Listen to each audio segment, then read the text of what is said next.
Good morning, everyone. Good evening, good afternoon, wherever you are, and welcome to the Weekly Energy Boost.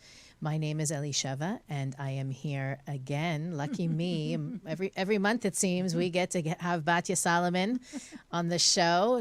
This week, we are talking about cultivating abundance, and we're really launching into a month-long exploration of what it means to be successful. The Weekly Energy Boost is a 7-day spiritual energy forecast, and what we do each week is provide our listeners with the most powerful and practical tools. This month is really about success without side effects, abundance, creating abundance, and prosperity without limitation. And so every week this month, we are going to delve into an aspect of that. I couldn't have a better partner to open up this topic than Batya, who has a series on Kabbalah.com called Prosperity Principles. And you also do individual coaching around this, right? Yes, I do private So coaching. Yeah. what can you start by at least sharing with us? How did you get into being this prosperity princess? Prosperity queen. Prosperity whisperer? I like that. Prosperity whisper. Let's Thank you hear for it. having me on your podcast. Always. I wish, well, I'm very grateful to we be need here. our own podcast if we're honest, right? That's true. That's true. How did I get How into did you this? get? How did this find you? Let's put it that way. It's not really that I you. always had a fascination with manifestation. I am. Everybody's gifted. Everybody has gifts in this world.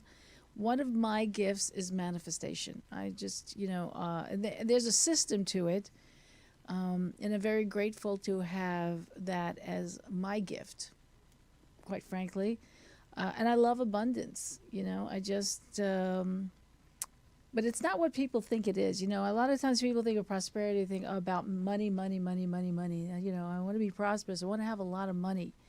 But it's really not about that, It's about happiness. And you know that saying, money doesn't make you happy, and all the people who don't have money go, yeah, sure, let me have some money and then I'll decide. Then we'll talk. Then we'll talk. But the funny thing is, this money is not a cause of anything. It's the effect. As a matter of fact, it's an effect of what? Consciousness. What's the consciousness that money is the effect of? And it's the consciousness of gratitude. It's the consciousness of appreciation. It's the consciousness of really a reflection of how we are in relationship, believe it or not.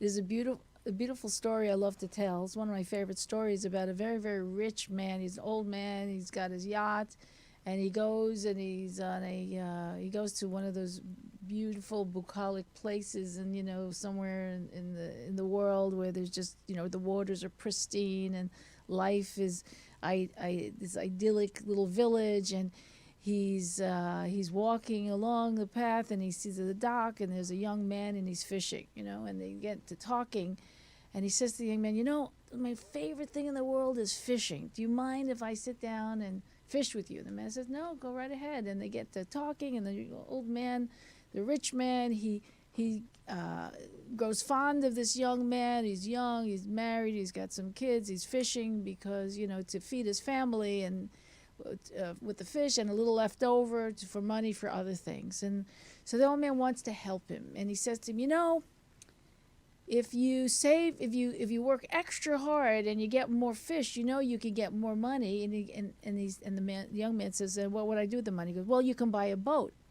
He says, and what would I do with a boat? He said, well, if you bought a boat, then you could catch more fish. He says, and then what would happen? Well, if you catch more fish, you catch enough fish, you make even more money. He goes, yeah, and then what will happen? He goes, well, then you'll get 2 boats. Okay, and then what will happen after that? He says, well, you'll get, you keep doing that and you keep reproducing. You'll get more boats. Eventually you get a fleet of boats, and then you'll manage a fleet of boats, and you'll make even more money, and you'll get more fish, and on and on and on. And then you can be like me, I've been doing this for 50 years. And the young man says, well, what about your wife? What about your children? He goes, yeah, well, I had to sacrifice something in order to get my riches, but look at me now. I may be old, but now I have all the physical comforts that you could possibly imagine. He says, well, what about your wife and kids? Well, I'm on my 6th wife, and my kids aren't speaking to me, but they all have comfortable lives. And he said and you know what? It's afforded me the opportunity to do what I love to do, which is to be right here with you and fishing. And the young man looks at him and he says, well, I'm doing that right now. And I love that story because I think a lot of people have a lot of misunderstandings about what it is to be prosperous. We're brainwashed to think that the person who's got more stuff is the prosperous one. The person who's, got a lot of money, there's nothing wrong with having a lot of money. But if you have only money, money doesn't really make a person happy. It's not the fulfillment. It's the cherry on the cake. It's up to us to build the cake, and we have everything we need to build that cake. It's just a matter of, the truth is, it's really all about consciousness. Well, usually David, who often is on the show, most of the time is on the show, he'll usually jump in and he'll say, well, let's talk about this fundamental concept, which I think it's something that for those of you who are listening that have not studied Kabbalah yet, we learn in Kabbalah that we as individuals are cups, vessels intended, created for the sake of receiving the light force of the Creator. And what we learn in Kabbalah is how to expand our vessel, how to grow our vessel. But the important thing about this concept is that we are created for the sake of being fulfilled. I think that when a lot of people encounter spirituality, begin their spiritual journey, there is this misconception that we need to reject physicality. I shall not want, being materialistic or having anything of material value is wasteful or a waste of time. Money is the root of all evil. Money is the root. There's a lot of corruption. Misquote. Yeah. There's a lot of corruption around where spirituality and physicality meet. And Kabbalistically speaking, the entire universe was created for the sake of manifestation. That's actually the gift of being a human being, is we have the ability to bridge the spiritual world and the physical world and draw into the physical world spiritual light. Yeah. So when we talk about abundance, prosperity, I'll use the word money even, right? The idea is that all of this is actually energy. Yeah. Energy to fill the spiritual vessel that is each and every human being on the planet. So none of us, I doubt there's many people on the planet that would say, oh, I have so much happiness, I feel so guilty. Or there are people that say that. There are, but I'm saying... You mean you talk about money, they feel guilty or they have too much money? People have issues around money that they don't have around love, happiness, health. Are you greedy for health? I'm greedy for health. But being greedy for money, no, that's terrible. It's a total misconception. This is what we want to... Also, that money is not spiritual. I see this a lot. This is one of the biggest blockages I see with people, why they don't have, they say they want. I'll get to that point in a minute. But deep down inside, there's a belief that I'm spiritual and money isn't. So money and I can't live together because if I embrace money, then I'm not spiritual anymore, which is totally a lie. The opposite, that there are so many sages throughout history that rich, wealthy, had everything taken care of for them. Yep. And then we're able to really be busy with... It's a blessing to be rich, and it's a sin to be poor, by the way.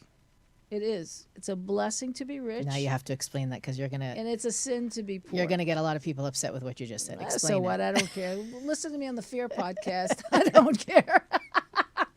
Bacha doesn't care. I don't care. But that understanding, I think that's the baseline, is we all have to understand, to welcome more blessing into our lives. We have to understand that... I want to explain what I just said. Do you mind if I cut you off? It's too late. I just did. I enjoy being cut off. Let's go. Let's revisit that statement, right? If for those religious people who just got offended by what I said, go read your Bible. Right? What I call the handbook of humanity. In the Bible, it says, right in the first chapter in Genesis, it says, I give you everything of this physical world to rule over. The beasts, the fish of the sea, every seed-bearing plant is under your jurisdiction. You have command of everything. So when we do our job, that's a blessing, right? When we don't do our job, we give our power away to other forces. We are not doing our job. We know in Kabbalah, if you want to know the essence of anything, you've got to look at the Hebrew letters, not because of a religious purposes or anything. Take the religion out of it. Look strictly to the Hebrew letters as the DNA materiality in this world, right? From that, they're the nano robots, the spiritual nano robots that take consciousness and bring the bridge between consciousness and physical form. And you'll see the essence of everything. So the word for sin is aver, right? And aver also is the same word for transfer of energy. I mean, we take that precious energy, our responsibility to manifest abundance in this world. We take it, we give it over to somebody else, we blame them for it, and then we become poor. That's a sin. That's what it means by sin. Not that I'm a bad person, you're a bad person, and if you're doing your job, you're good. It's not about good or bad at all. It's about cause and effect. I want to just take this moment also to talk about the definition of prosperity. Who is a prosperous person? It's a person who has the means, the time, and the people in their lives to enjoy life with. Enjoy your life. Not everybody wants to be a billionaire. Not everybody needs to be a billionaire. It's not about how much money. And people get caught up in this thing. If I have X amount of money, then I'm going to be rich, or then I'm going to be prosperous. It never works that way. Never. A person could have a lot of money and not be connected to the blessing of that money. By society standards, a person could have less money and be completely connected to the blessings of their money, meaning that they have what they need and even more to share, that they have who to spend the time with and the time to spend it. You know, that's a rich life. And we want to constantly be striving for having a richer and a richer life. And so a lot of the blockages to prosperity are that dirty word, should. I should. I just had this conversation just recently with a lovely young man, just starting out in life, completely confused about his life. Heartbreaking, really. Graduated college, USC, didn't have to pay off anybody, by the way, to get in there. He did it on his own. And there he was, completely confused about his life and where he wants to go. And I could see right clearly, you know, I tell my students, you know, when I do my coaching, it's like I could save you 10 years of therapy in one show, one conversation. With him, he was so stuck because of the should, what he should want. Tell me what I should do. Who should I be? What should I want? And that's a killer for all kinds of joy, of course, prosperity for sure. When we are allow ourselves to our thinking to be imprisoned in that dirty word should, take it out of your vocabulary. Replace it with the word choose. What do you choose? What do you choose to want in your life? What do you choose? It's not about someone else's opinion of you. What's your passion? What's your choice? So prosperity is when you have a desire and you fulfill that desire. And even more prosperous is that your desire brings benefit to the other people, somehow adds value to other people's lives. Now you have a winning formula for prosperity. You want to jump in here? Or you just want to stay mesmerized by my speaking? I feel like I'm on vacation today. I don't have to say anything. Well, the other side of the coin for me, you said should. I think that another blessing killer is just. What does that mean? If I could just pay the bills. If I could just make it to the end of the year, if I could just, and you could apply the just to anything, if I could just find the right person, if I could just get that promotion, what are you really saying? I don't want anything. That's a sin. Right. Basically, you're taking whatever you've earned, you deserve, and even the unearned blessings that are coming toward you, and you're saying, don't give it to me. I want only what I can fit into my little Dixie cup. Right. And again, going back to that idea of being deserving of the vessel, being I was created to receive. By the way, I don't know how many of our listeners realize the word Kabbalah means to receive. It is the study of how to have it all. Yes. And we're meant to have it all. Exactly. And we do that. You know, you may hear sometimes on our show lots of esoteric things, lots of mystical things, obviously practical things as well. But the Kabbalists teach that by understanding the way the universe works, we can have it all. That's the secret. Can have it all. And the reason that we're busy, you know, with the problem is we don't want it all. Most people don't want it all. They want just. That to just me give me. I make $10 an hour. I just want to make $15. If I only made $15, I would be. Right. it's an Oh, illusion it's a and it's a crime. trick Crime and it's a against crime. humanity. There it is. It's a crime. Don't call it a sin. It's a crime. It's a crime. So how can By we? the way, it's also a sin, but it's a crime too. How can we, Batya, let's talk a little bit about ways to shift that mindset, right? Being able By to. the way, you know, another I got to go back to the sin thing. Now you got it in my head.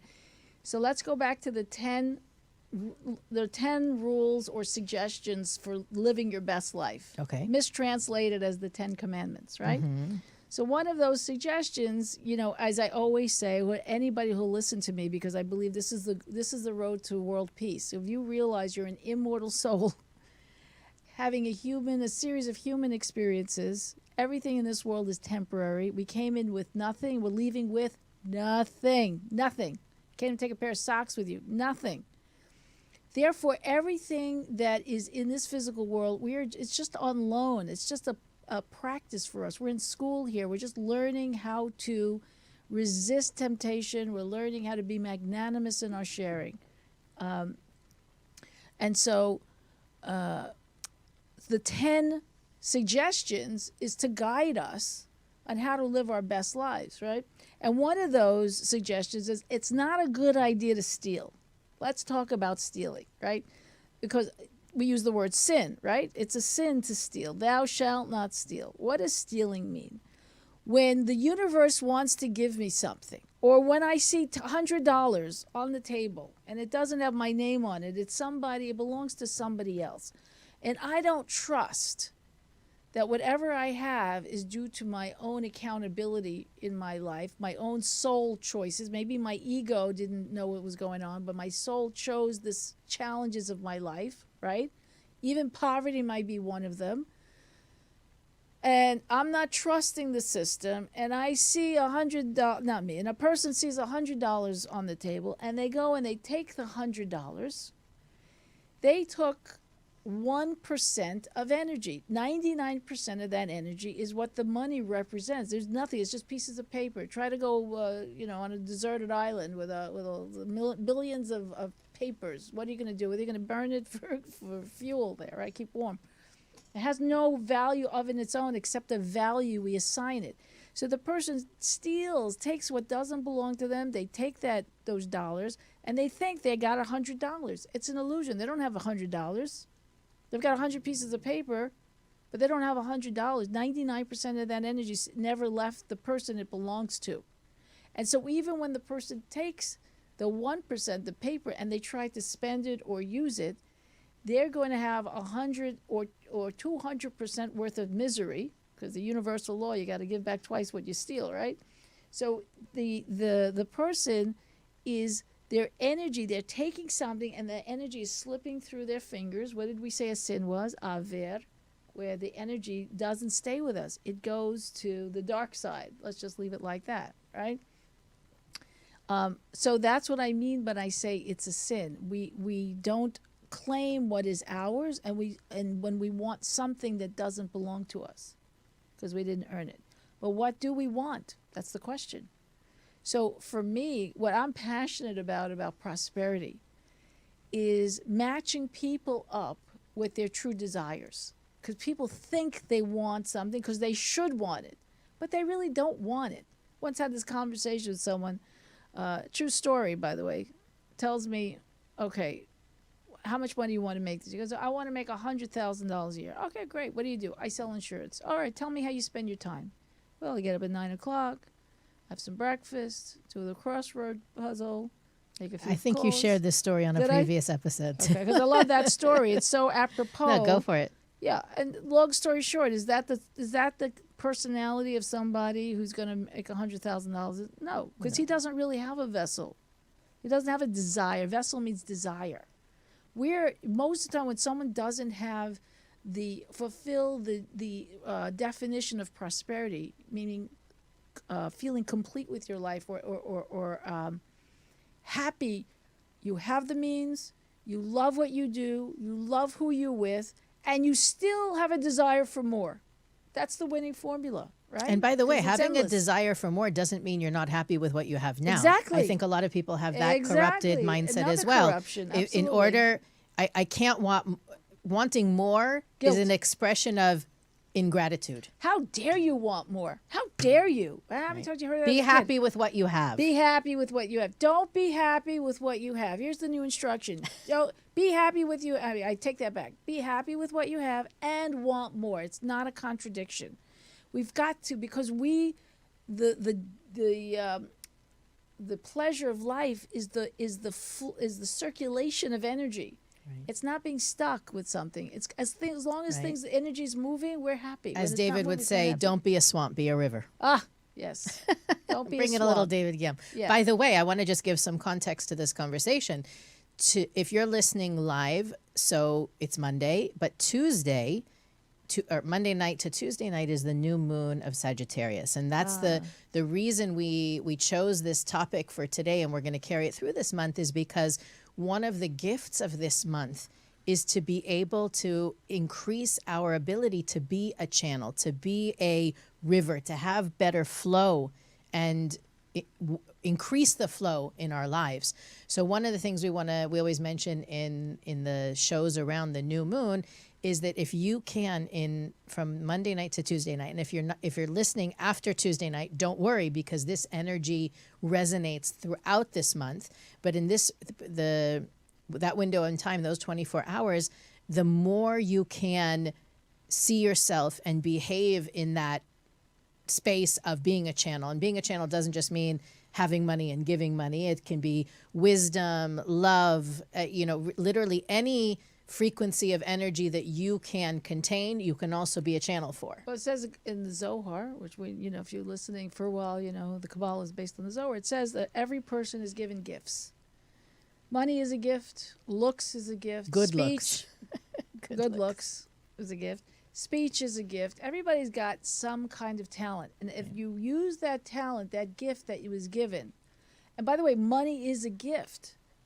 Don't kid yourself. All these people, I made billions of dollars. I want to write a book. Let me tell you how I do it.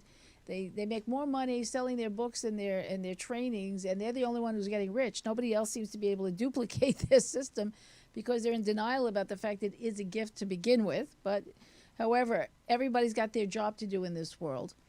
When you have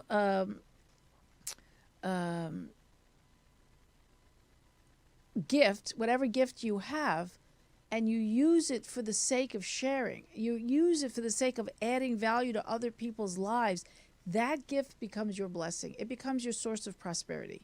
That's the gift. But if you use it for selfish purposes, for manipulative purposes, I'm going to use these people, I'm going to dangle, some money in front of their face. They'll think if they're friends with me, I'll buy them this, or I'll buy them that, or I'll flirt with them because I'm good looking. Whatever the agenda is, whatever the selfish agenda is, that gift turns into a curse. So if you're asking yourself, how could I have more in my life? I'm encouraging you right now, when you're listening to this podcast, to ask yourself, how am I in this conversation? Where am I in this conversation? Do I let my fears control me? Do I want what other people have, but I'm not blessing what I already have? Do I have gifts? What are my gifts? Everyone has a gift. Even if you're a great organizer, or you're so many gifts are obvious, but there's so many gifts that are subtle.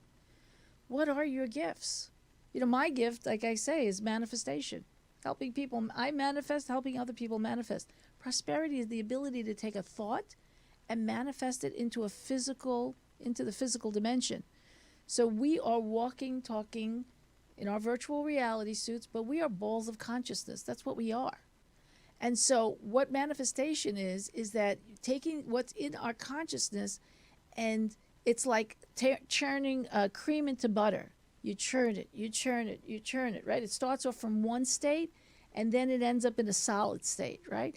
A thought is like a liquid state, and we want to bring it into a solid state and manifest whatever, a new business, a great relationship, whatever it is that you, better health, a new business, something creative. You want to write a book, whatever it is you want to do, whatever conditions you want to create, you have the power to do that.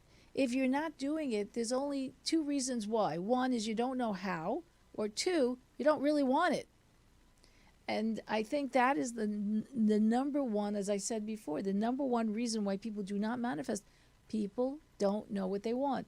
And usually in my, let's say my private coaching practice, the first thing I say to the person, well, what do you want? 99% of the time, you know what people tell me? I don't know what I want, but let me tell you what I don't want. Now, there's a spiritual law that which we bring attention to increases.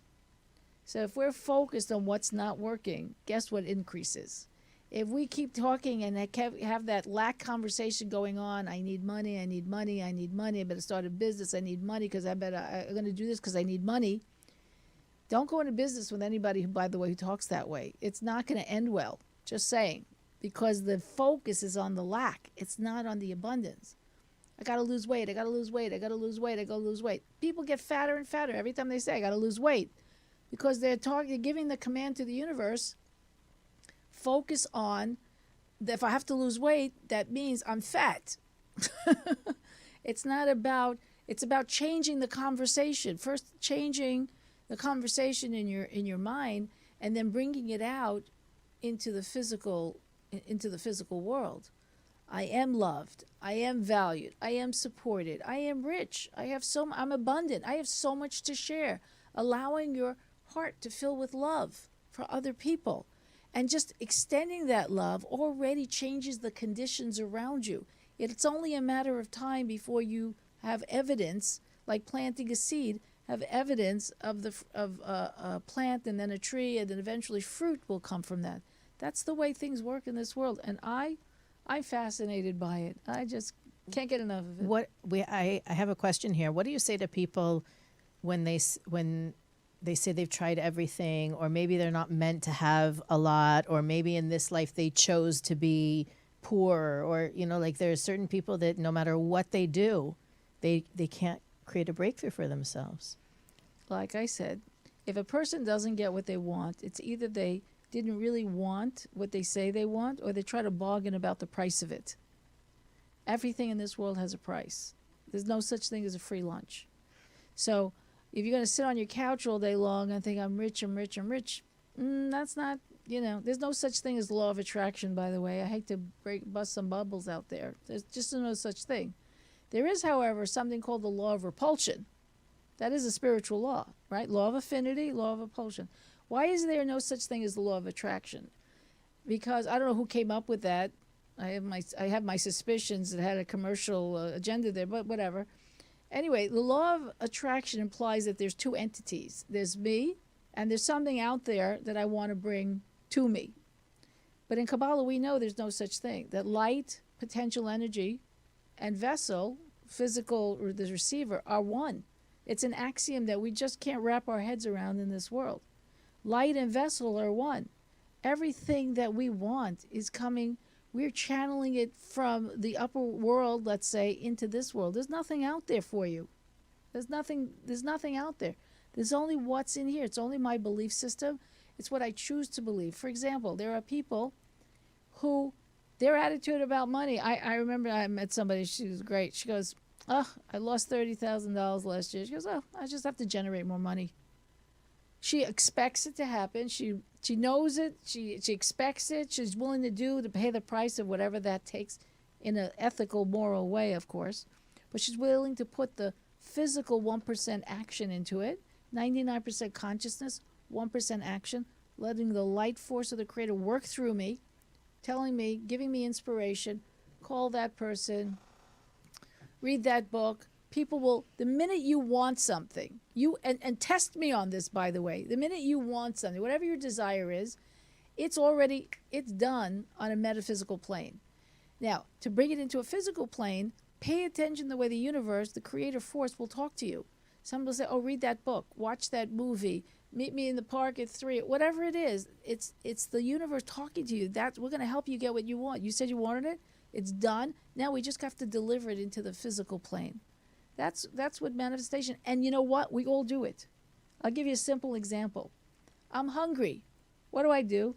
I visualize a tuna sandwich with lettuce and pickles and and tomatoes or mayonnaise on a healthy bread, and I see it on my plate in my kitchen, and I already see myself eating it. How many times have we do that, right? I'm hungry. I see myself. What do I want? Oh, what do you feel like eating? What do you feel like eating? I'm feeling it. I'm viscerally experiencing it before it even shows up. And then what happens? I get off the sofa, stop my binge watching for a few minutes. I go over to the kitchen and I assemble all these things together and I sit down and I eat my sandwich, right? That's manifestation. We do it all the time. Except when a lot of people don't realize you just have not been properly trained to use the same things, the same tools, the same thinking, the same consciousness we use all the time and apply it in a more directed way. Because we're always manifesting our desires. We just don't realize what our desires are. So it's like giving an 8-year-old the keys to the car. The kid is driving, the guy has no idea what he's doing, how he's getting there, but he's, and probably will smash the car into the wall and going, oh my God, the world is a terrible place. No, we have everything we need to manifest anything we want. What's the mission of the Kabbalah Center? Manifest global peace. That's what we're working towards here. We already want to be in that headspace of global peace. Feel it in our hearts. Believe me, one person makes the whole difference. So whether it is you want to manifest the abundance in your personal life, you want to manifest the abundance of the planet, it all follows the same rules. It's about working it, living it before it shows up. That's one of and having a really, really good reason how it's going to help other people. Because there's another spiritual law that if a person is going to do something and they just want it for their selfish purposes, if they get it, they're going to get it with a lot of chaos, or they'll get it for a short time and then it'll leave. And this explains why some people have money and then they lose money. They have a great relationship, they lose the great relationship. Why? Because there was too much desire to see for the self alone and not enough sharing. It's violating spiritual laws. That's really what we're talking about here. Living in harmony, it's spiritual laws. Because look at planet Earth. If you stop and you think about planet Earth for 1 minute, it never stops giving us. It's always producing. There's always food. There's always rain. There's always sunshine. The system is going on. We screw up the system. We interfere with the system. But if we would let the system do its thing, sustenance, what we need to live, would always be there. It's always there. It's actually raining money just as we speak. I just want you to feel that for a moment. Just feel it. It's raining money. Not men, for some of us maybe, but for the rest of us, it's raining, let's say, money, abundance, health, happiness, relationship. I encourage you, I even challenge you, walk around thinking like that. Wow, it's raining money on me right now. How would I behave? What would I do? What would be different about me if I was so overflowing with happiness, with love, with feeling rich? How would I treat the people around me? Well, I got news for you. If you started to treat the people around you from that perspective, it's only a matter of time before those opportunities to manifest it will show up. Does that mean that's all you have to do? No. We've got to also, we live in a physical world, so we got to do our 1% part. Can I didn't mean to ramble on. Go ahead. I want to represent the listeners, and I'm getting so much from listening, but I know that one of the things that we've gotten a lot of emails about over the last 6, 8, 10 months is, because of the pandemic, a lot of people lost their jobs. And a lot of people made a lot of money. Okay, well, I'm representing the people who lost their jobs. Yes. Or you have people who are in periods in their life, like you shared before, the guy who is in school, goes to school for full time. You don't necessarily have the ability, or a stay-at-home mom whose role right now for the next few years is not to generate income, not to get a job, but to take care of her family, or his family for that matter. How can you be in that prosperous mindset? All of everything you just said is coming from a very limited, dare I say, victim perspective. Okay, so I want to talk about this because I know that there's a lot of people out there that are sitting in this place right now. Here's the reason why people are broke. They don't want to change. I'll just put it right out there. If you have been hit by the pandemic, and you are waiting for life to go back to the way it was, no, it's not going back to the way it was. You got to learn to change with the times. Money, it always, always, always exists. it just changes form. Industries change.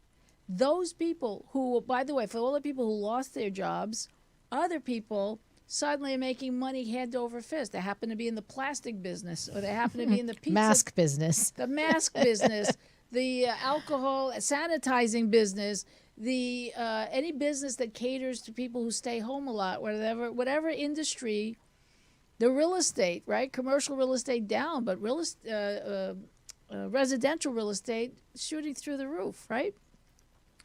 So it's not like the money disappeared. It's that it's changing form. And if we want to stay stubborn and stuck and wait for the horse and buggy to come back, the horse and buggy industry, it's not coming back. There's cars, and even the auto industry has been changing.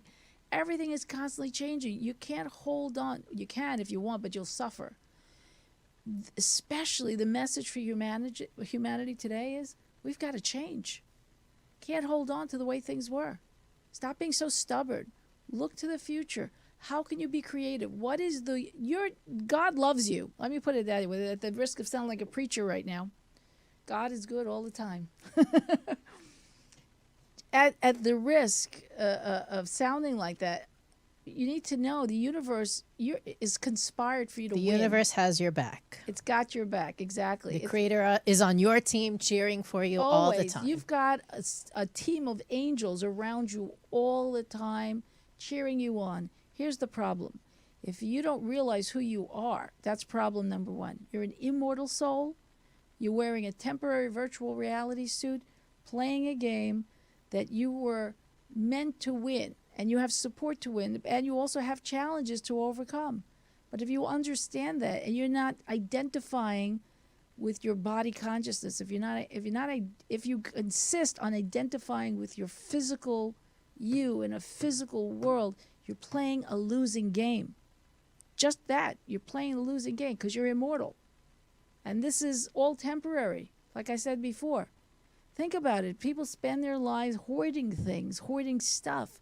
As if you win at the game of life. The person who wins the game of life is the person who's collected the most stuff. What a joke. Toilet paper. Person who has the most toilet paper is going to win. Exactly, right? The most cards, the most this and that. No, you're trying to connect to that infinite source of light, of pleasure in finite things. No, I know you got to pay the rent. I know you got to put food on the table. But money is the effect of your interchange or relationship with people. That's what business is. Business is the business of relationships. It's really what it is. It's an exchange of energy.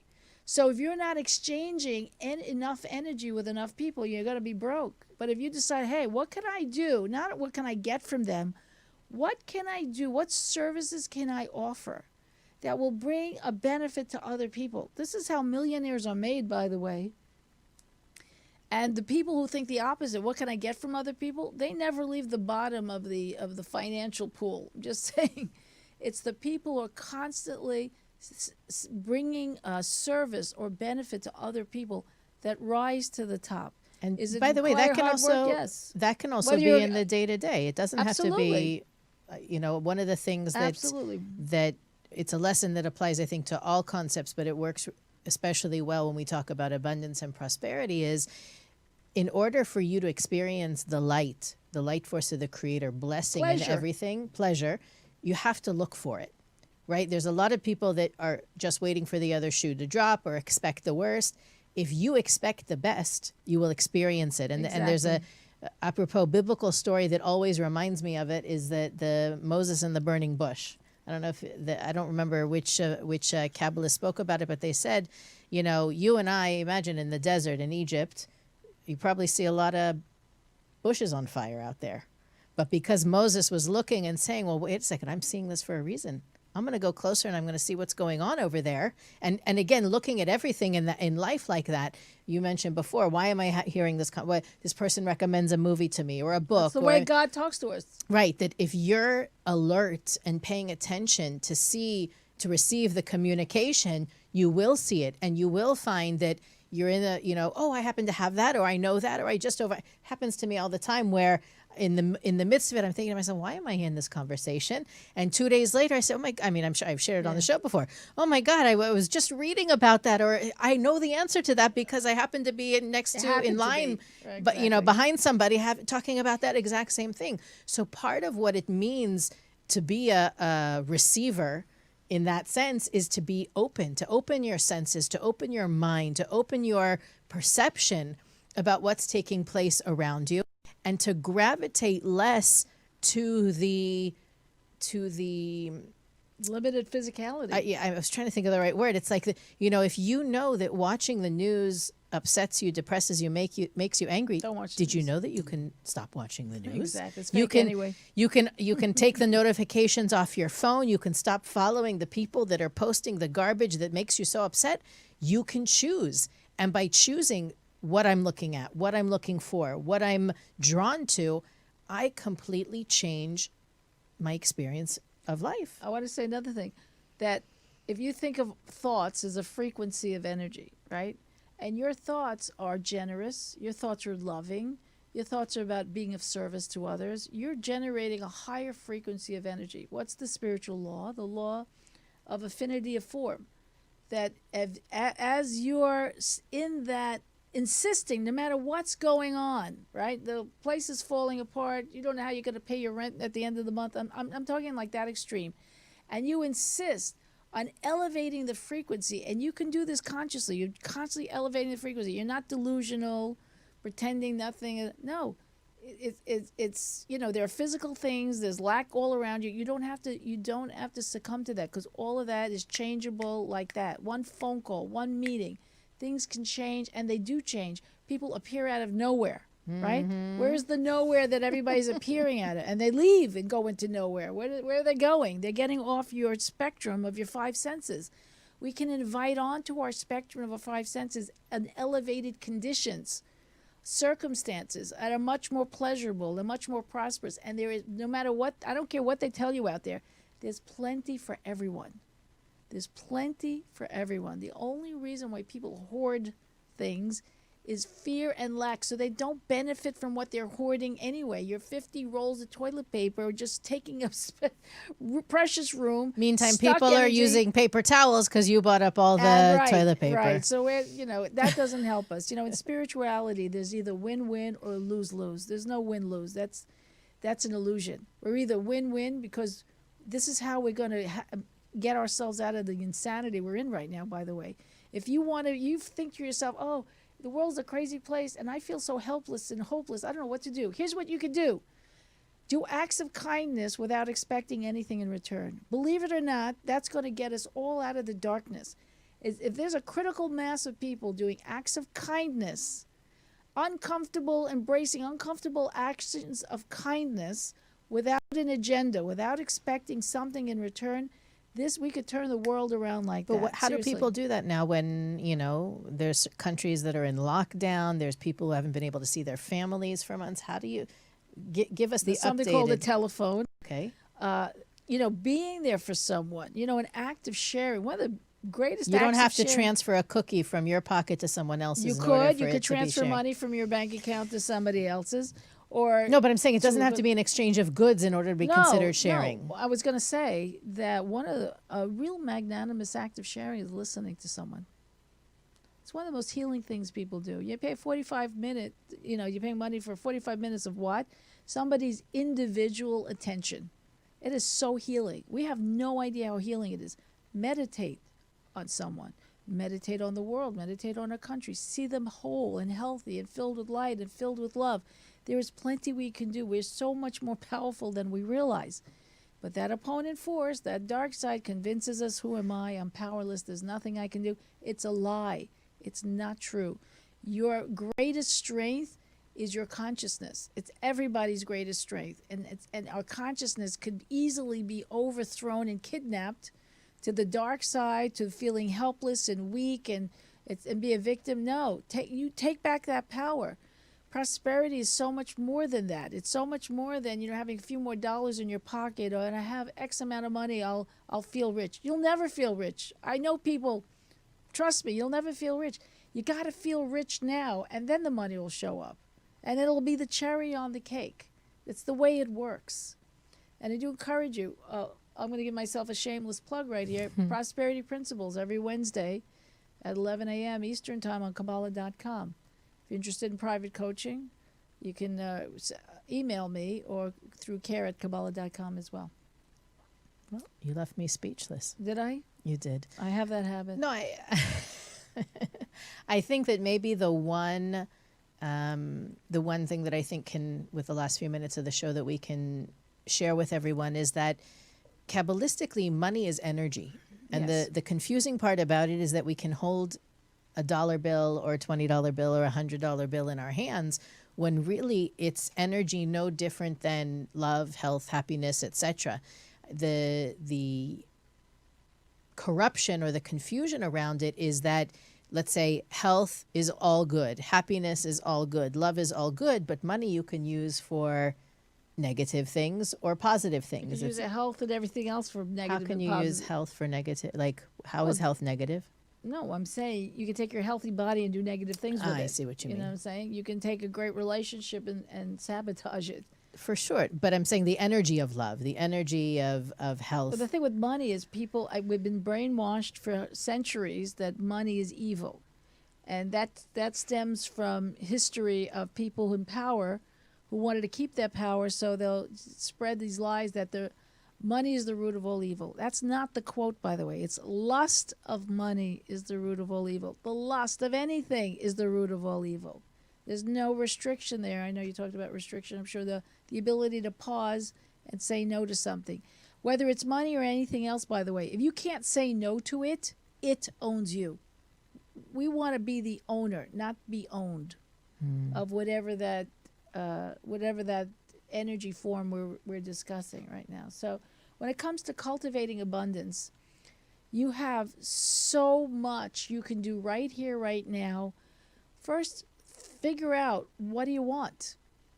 Really, what do you want? And then pay attention to the cross current of thoughts that tells you all the reasons why you shouldn't have it or can't have it. And one by one, dissect them out of your thinking. That's number one. Number two, if you can't think of anything, be kinder. Love people more. Be magnanimous. Don't worry about running out of things. There's an endless supply. It's a matter of tuning your resonance of thoughts to the endless and supply. we're going to talk. We're going to that. talk about that in the next couple of weeks. How There you to? go. One of the things that's come up. I Time talk and about time it every again. week in Prosperity Principles. I'm No, just you saying. know, there's many of us. We want one thing, but our actions say otherwise. Our behavior says otherwise. Right. And so we're going to talk more about aligning this consciousness, this prosperity mindset with prosperity behavior, habits, and practices. So that's something you can look forward to in the next couple of weeks. That's great. Final words for our friends before we sign off? Live long and prosper.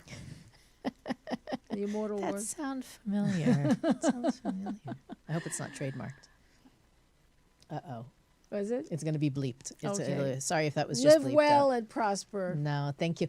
Thank you, Batya, for joining us. I My love pleasure. having you on the show. Thank you for having me on the show. Well, anytime you can lend us of you, we would gladly take you.